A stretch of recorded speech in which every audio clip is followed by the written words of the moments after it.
Pangulo ng mismo ang nainis. Sa mga nakikipagsapatan Yeah. ng punto ng bayan, ilang naman kayo dahil yung kapong Pilipinas. Ay, check.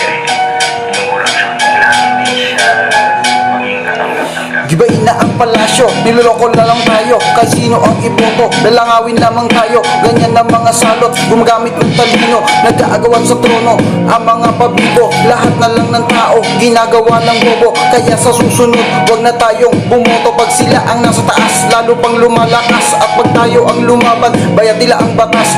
Lahat sila nagmamalinis sa mga sirang proyekto, pero sa likod ng kamera, sila'y pare-pareho. Nagtatalo, nag-aaway, nagsasayang lang ng laway. Pag ako'y nakakanood ng ganito, nakakaumay o sadyang ganyan na lamang sila kumabuto.